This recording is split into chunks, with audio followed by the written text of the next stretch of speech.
Yo, sahabat sektor 7 semuanya, jumpa lagi dengan Mimin ya guys.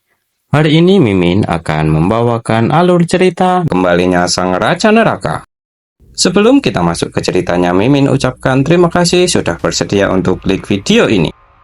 Dan jangan lupa dukung Mimin dengan cara subscribe, like, komen, serta share videonya ya guys. Semoga kalian semua terhibur. Jika ada yang mau berdonasi, boleh ya guys. Link ada di deskripsi. Tak perlu menunggu lama lagi, langsung saja kita masuk ke videonya. Pada video kali ini diceritakan bahwa setelah Kang Rim atau Jiwo merasa kesal dengan kerendoman yang dilakukan oleh para bawahan Raja Neraka, terlihat bahwa saat ini Jiwo sedang pergi keluar untuk menemui seseorang. Diketahui yang ditemui Jiwo merupakan mantan pengurus pemakaman yang dipanggilnya Ketua Yeji, yang saat ini sedang terlihat begitu resah. Kemudian menyapanya yang sudah 3 tahun lamanya mereka tak bertemu serta menanyakan bagaimana kehidupannya setelah berhenti menjadi pengurus pemakaman. Ketua Yeji pun menanggapi bahwa kehidupannya biasa-biasa saja sembari membesarkan anak-anak dan bekerja paruh waktu. Mendengar hal itu, Jiwo pun terlihat berbinar-binar serta berujar jika dirinya iri dengan kebahagiaan kecil yang dimiliki oleh Ketua Yeji itu. Lalu menanyakan bagaimanakah kabar anaknya. Ketua Yeji pun menjelaskan bahwa anaknya mirip dengan suaminya. Jadi dirinya sama sekali tak bisa istirahat karena dia suka berbuat onar. Jiwo pun tersenyum mendengar hal itu dan menanyakan ada kepentingan apakah tiba-tiba Ketua Yeji mengajaknya bertemu saat ini. Apakah semua itu ada hubungannya dengan mayat hidup? Dengan wajah tertunduk lesu, Ketua Yeji pun menjelaskan bahwa suaminya meyakini suatu kepercayaan dan belum lama ini katanya dia telah mendapatkan pencerahan. Sejak saat itulah dia selalu susah tidur dan merasa lelah. Namun saat dirinya menanyakan apakah dia baik-baik saja, tapi jawaban yang dirinya dapat adalah suaminya yang merasa ada yang aneh dengan kepalanya, di mana dia terus saja mendengar halusinasi suara orang yang membisikkan sesuatu ke kepalanya. Dan lagi suara itu tak hilang dari kepalanya sepanjang hari. Maka dari itu dirinya dan suaminya pun memutuskan untuk pergi ke rumah sakit dan dokter bilang tak ada masalah. Suaminya juga berpikir bahwa mungkin itu semua karena pencerahan yang sebelumnya telah didapatkannya. Jadi dia ingin pergi ke badan keagamaan itu untuk menanyakannya. Namun setelah pergi ke sana suaminya tak dapat dihubungi sampai saat ini. Kemudian Ketua Yeji dengan menahan kesedihan dan kekhawatirannya pun kembali menjelaskan bahwa dirinya sudah melapor ke pihak kepolisian dan juga badan keagamaan itu. Namun tak ada yang mendengarkan dirinya sama sekali. Apakah kekuatan badan keagamaan saat ini memang sudah sebesar itu?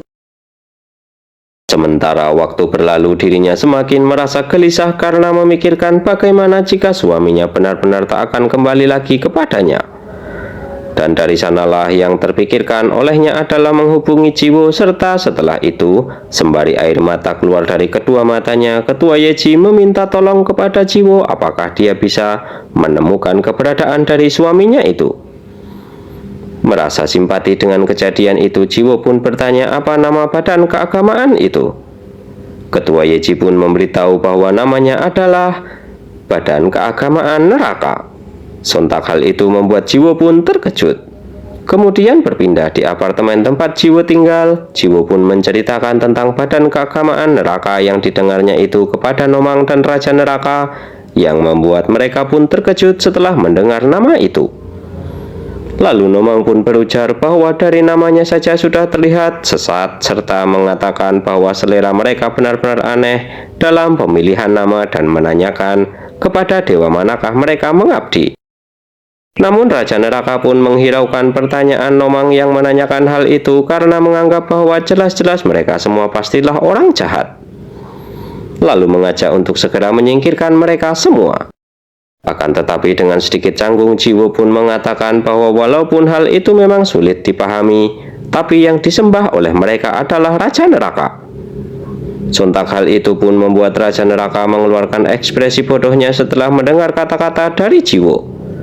Nomang yang mendengarnya pun berkata bahwa sudah pasti badan keagamaan itu sesat, yang dibenarkan oleh Jiwo juga. Nomang beralasan bahwa padahal masih banyak dewa yang bisa disembah, tapi kenapa mereka malah menyembah makhluk yang seperti kotoran ikan mas itu? Dirinya juga yakin mereka pasti tidaklah bodoh. Jiwo pun tersenyum sembari beralasan bahwa kemungkinan mereka tak tahu sosok asli dari Raja Neraka. Raja Neraka yang sedari tadi berujar tak percaya mereka menyembah dirinya pun protes dengan kata-kata dari Jiwo itu, serta berujar bahwa dirinya sangatlah hebat dan juga sudah membuat sebuah keajaiban. Kemudian Raja Neraka pun mengajak Jiwo untuk mengunjungi badan keagamaan itu segera karena yang terpenting adalah mengetahui keberadaan dari suami ketua Yeji. Nomang dan Jiwo pun memuji tindakan dari Raja Neraka itu, padahal sebelumnya dirinya merasa jika Raja Neraka pasti akan merasa kesal. Namun ternyata Raja Neraka memiliki maksud lain dengan ceria berujar bahwa selagi ke sana sekalian saja mereka melihat apakah ada patungnya di sana. Jiwo pun kesal karena tujuan utama Raja Neraka ke sana adalah hanya untuk melihat ada patungnya atau tidak. Kemudian tak lama setelah itu terlihat bahwa Raja Neraka dan Jiwo sampai di badan keagamaan itu. Sontak hal itu membuat Jiwo pun terkejut karena di sana benar-benar ada patung Raja Neraka berukuran besar dan penampilannya juga telah dilebih-lebihkan. Akan tetapi Jiwo malah terlihat kesal dengan tingkah Raja Neraka yang seperti anak kecil mengomentari kekurangan dari patung itu. Karena tingkah menyebalkan itulah akhirnya Jiwo dan Raja Neraka pun bertengkar layaknya anjing melawan kucing. Namun pertengkaran mereka pun terhenti karena ada seseorang yang mendatangi mereka bertanya apakah mereka membutuhkan bantuan. Jiwo pun berkata kepada Raja Neraka bahwa sepertinya dia adalah salah seorang pemeluk badan keagamaan neraka. Raja Neraka pun menanggapinya dengan berujar bahwa kebetulan salah satu pemeluknya datang karena ada hal yang ingin dirinya tanyakan. Kemudian Raja Neraka menanyakan apa patung itu sudah dibuat semirip mungkin dengan aslinya. Jiwo pun terkejut mendengar pertanyaan itu dan meminta agar pertanyaan Raja Neraka itu dihiraukan saja. Namun pemeluk badan keagamaan itu pun terlihat tersipu sembari menjelaskan bahwa sudah jelas bahwa patung itu tak mirip dengan aslinya. Sebab keagungan dan kesucian Raja Neraka tak dapat digambarkan hanya dari sebuah patung saja. Jiwo pun dalam hati berujar bahwa ternyata mereka adalah fanatik yang sudah gila setelah mendengar jawaban pemeluk itu. Sedangkan Raja Neraka dengan antusias berujar bahwa patung itu memang tak bisa menggambarkan keindahan seorang Raja Neraka. Kemudian menyeringai ke arah Jiwo berujar bahwa ucapannya benar bahwa patung itu tak bisa menggambarkan penampilan elegan dari Raja Neraka. Jiwo pun kesal dan ingin memukul Raja Neraka sekali saja jika diperbolehkan. Akan tetapi tiba-tiba pemeluk badan keagamaan itu pun menyela obrolan mereka dengan mengatakan bahwa kelihatannya mereka ingin menganut badan keagamaan ini setelah melihat betapa sangat tertariknya mereka kepada Raja Neraka. Lalu menawarkan mereka untuk masuk ke dalam dan berbincang tentang keagungan Raja Neraka di dalam. Dengan tawa bahagianya, Raja Neraka pun menyetujui tawaran itu dan memuja keagungan Raja Neraka. Walaupun Jiwo terlihat sangat tak tertarik karena sikap Raja Neraka yang menyebalkan itu. Kemudian sembari berjalan memasuki gedung itu, Jiwo pun bergumam jika mereka tahu sifat asli Raja Neraka, mereka pasti tak akan menyebut Raja Neraka agung atau apapun itu. Setelah masuk ke dalam, Raja Neraka pun memuji ruangannya yang sangat bagus dan luas, yang menandakan bahwa sepertinya penganut badan keagamaan ini cukup banyak. Namun penganut yang mempersilahkan mereka masuk pun tiba-tiba berujar akan mereka menunggu di ruangan ini dulu sebentar. Sontak hal itu pun membuat Jiwo bertanya, bukankah dia yang mengajak mereka untuk berbincang sebelumnya? Penganut itu pun menanggapi dengan berujar bahwa dirinya hanyalah penganut level bawah. Biasanya penganut level menengahlah yang akan berbincang dengan orang-orang yang akan masuk ke badan keagamaan ini. Jiwo pun bingung dengan maksud perkataan penganut itu dan merasa jika badan keagamaan ini kemungkinan memang berbeda dengan yang lainnya. Justru mereka memiliki struktur organisasi yang vertikal. Namun sebelum itu Raja Neraka pun bertanya, dirinya pernah mendengar rumor kurang bagus sedang tersebar di mana ada orang yang hilang setelah datang ke tempat ini. Mereka tak menculik orang-orang itu kan? Jiwo pun terkejut karena Raja Neraka dengan terus terang menanyakan hal itu. Sedangkan Raja Neraka pun bersamaan dengan hal itu mengaktifkan cermin karma miliknya yang bisa mendeteksi kebohongan untuk mendengar jawaban dari penganut itu. Namun penganut itu pun merasa bingung dengan pertanyaan Raja Neraka dan menjawab entahlah karena dirinya sama sekali tak tahu apa-apa. Lalu meminta Raja Neraka untuk bertanya kepada penganut level menengah nanti. Setelah itu pergi meninggalkan Jiwo dan Raja Neraka di tempat itu. Kemudian Jiwo pun berkata bahwa lebih baik Raja Neraka menggunakan cermin karma itu tanpa terlihat oleh manusia biasa. Lalu bertanya bagaimana hasilnya, apakah penganut itu berbohong kepada mereka? Sembari menonaktifkan cermin karmanya, Raja Neraka berujar bahwa cermin karma tak bereaksi apapun setelah mendengar ucapannya itu. Jadi dia benar-benar tak mengetahui hal itu dan sepertinya mereka harus menemui penganut yang jabatannya lebih tinggi darinya. Kemudian Raja Neraka pun memanggil Hyunwoo yang tiba-tiba muncul di belakang Raja Neraka. Lalu Raja Neraka memerintahkan Hyunwoo untuk pergi ke ruangan bawah tanah dan kembali ke sini setelah mengamatinya. Hyunwoo pun melaksanakan perintah itu dan kembali menghilang dalam sekejap. Akan tetapi Jiwo terlihat terkejut dengan kemunculan Hyunwoo yang tiba-tiba itu dan setelah itu mengatakan bahwa ternyata malaikat maut bisa melakukan tugas itu karena tidak bisa terlihat oleh orang lain. Lalu berujar kepada Raja Neraka bahwa bagaimana Raja Neraka bisa tahu tempat ini ada ruangan bawah tanah. Sembari tersenyum, Raja Neraka pun menjelaskan bahwa setelah Bulgui musnah, dirinya telah mendapatkan kembali indera keenam miliknya. Meskipun memakan waktu lama untuk terbiasa, tapi ternyata dirinya bisa tahu banyak melalui hal ini. Misalnya seperti saat ini ada seseorang yang sedang mengawasi mereka dari tempat lain. Sedangkan di tempat yang sama di ruangan yang berbeda terlihat seseorang yang belum diketahui namanya sedang melihat ke arah monitor yang ada di dinding dan merasa senang dengan berkunjungnya Raja Neraka saat ini. Saking senangnya orang itu pun berguling-guling di atas kasur dengan riangnya dan berujar bahwa dirinya yakin bahwa Raja Neraka pasti akan kembali serta memuji Raja Neraka dengan berkata bintangku, cintaku, dan kekasihku. Namun momen kesenangan itu dihentikan oleh perkataan seseorang yang bersamanya dengan mengatakan bahwa dia sama sekali tak memiliki hubungan seperti itu dengan Raja Neraka serta memintanya untuk berhenti bertindak seperti orang gila. Diketahui orang yang memberi nasihat itu merupakan salah satu dari 12 cabang bumi kuda yang bernama Jok Orang. Kemudian meminta orang yang kegirangan itu untuk segera sadar dan memanggilnya dengan sebutan kakak laki-lakinya yang juga merupakan salah satu anggota 12 cabang bumi domba bernama Jok Mirang. Akan tetapi Mirang pun tak terima mendengar ucapan dari Jok Orang dan menerkamnya sembari mencekiknya dengan senyuman mengerikan berujar bahwa dirinya yang merupakan kekasih tercinta dari Raja Neraka ini tak mungkin seorang lelaki. Jok Orang pun mengalah meminta maaf atas kesalahannya itu dan akhirnya cekikannya pun dilepaskan sembari meninggalkannya sendiri di sana dan berpesan agar dia berhati-hati lain kali karena dirinya tak ingin ada darah yang tumpah di hari yang sangat membahagiakan seperti saat ini. Kemudian Mirang pun melompat-lompat seperti menari keluar menuju sebuah tempat pemujaan yang sudah terdapat banyak umat di sana. Sembari berujar dia mulai melangkah dan para umat yang ada di sana pun membalas dengan serentak mengatakan pada akhirnya terbakar. Lalu Mirang melanjutkan dengan mengatakan Raja Neraka akan turun dan pada akhirnya para umat yang ada di sana pun melanjutkan kalimat itu dengan mengatakan secara serentak bahwa pada akhirnya akan terbakar. Kemudian Mirang pun diiringi dengan suara-suara itu melompat-lompat seperti menari menuju sebuah tempat yang sudah terdapat satu kursi di sana dan menyandarkan badannya ke kursi itu sembari mengeluarkan senyuman mengerikan dalam hati berujar, "Ah, Raja Nerakaku, kira-kira seperti apakah ekspresimu saat akan mati nanti?"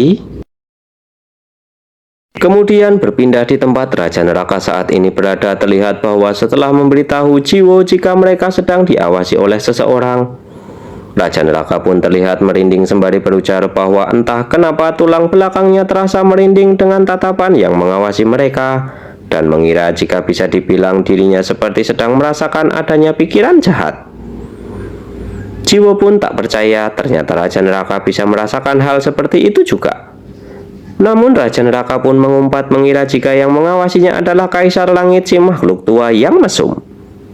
Akan tetapi Jiwo merasa takut karena seharusnya Raja Neraka tak boleh berkata seperti itu.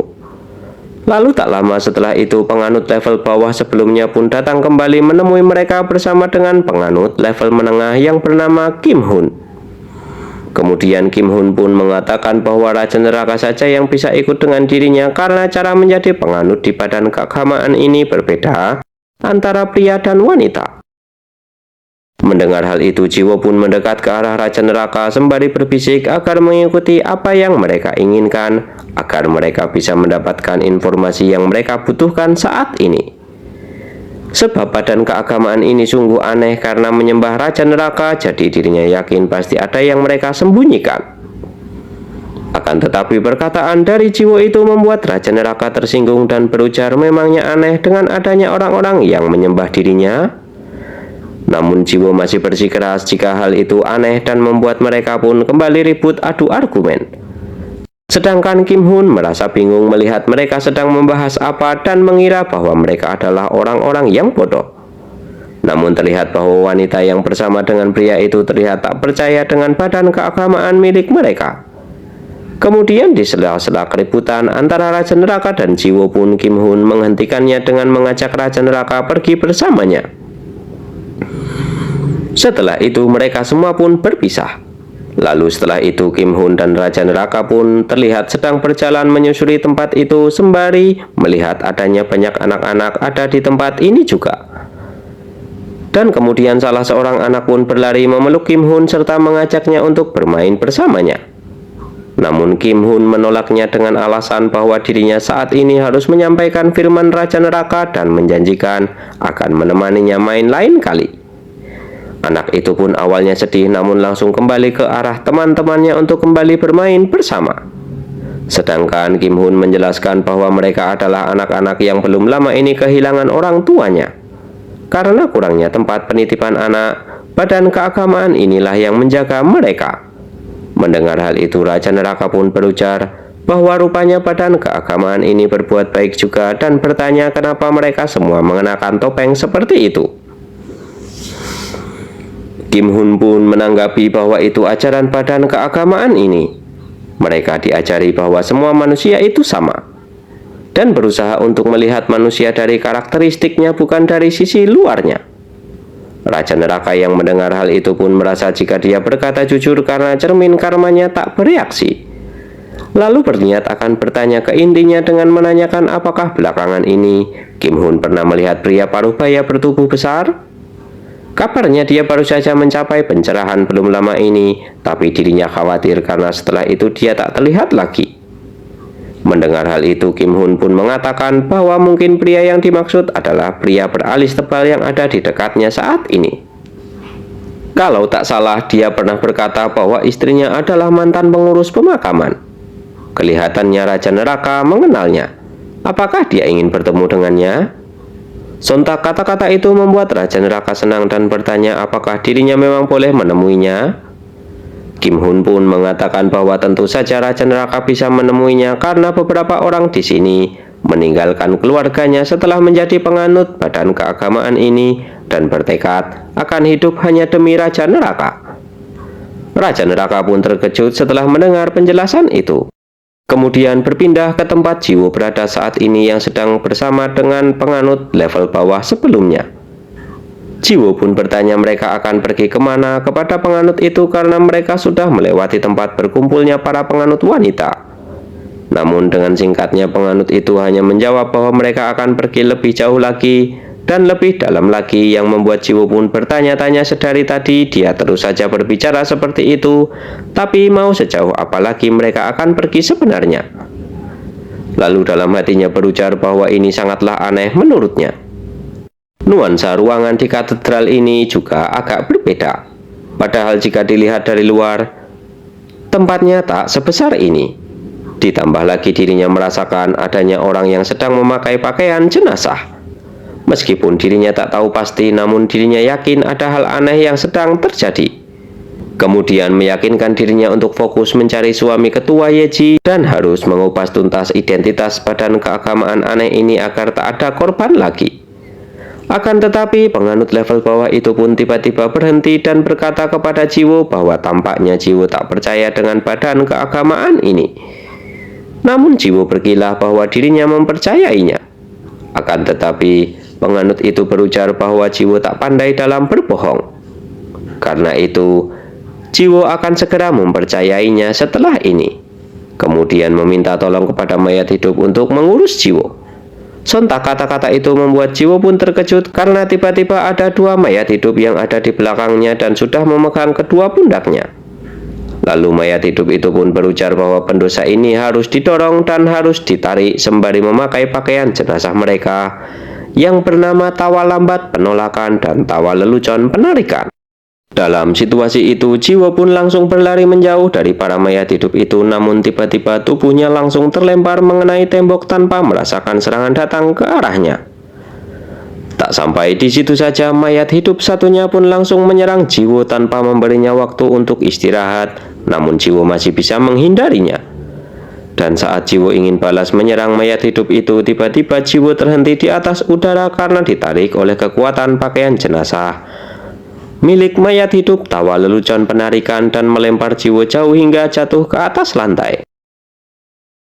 Jiwo yang menerima serangan itu pun terbatuk sembari berujar bahwa bisa-bisanya penganut itu memanggil mayat hidup seperti saat ini dan membenarkan dugaannya bahwa badan keagamaan ini sama sekali tidak normal. Lalu merasa bersalah kepada Raja Neraka, tapi penganut badan keagamaan ini benar-benar sudah gila. Kemudian kembali ke tempat Raja Neraka berada saat ini, terlihat bahwa Raja Neraka sedang menemui suami dari ketua Yeji dan merasa terkejut dengan fakta bahwa dia akan mengorbankan kehidupannya demi Raja Neraka dan saat ini sudah merasa bahagia. Lalu bertanya apakah dia akan mencampakkan istrinya dan anaknya begitu saja. Sembari tersenyum, suami ketua Yeji pun menjelaskan bahwa keluarganya adalah orang-orang yang kuat. Jadi mereka semua pasti akan bertahan tanpa dirinya. Kemudian bertanya apakah Raja Neraka mengenal dirinya.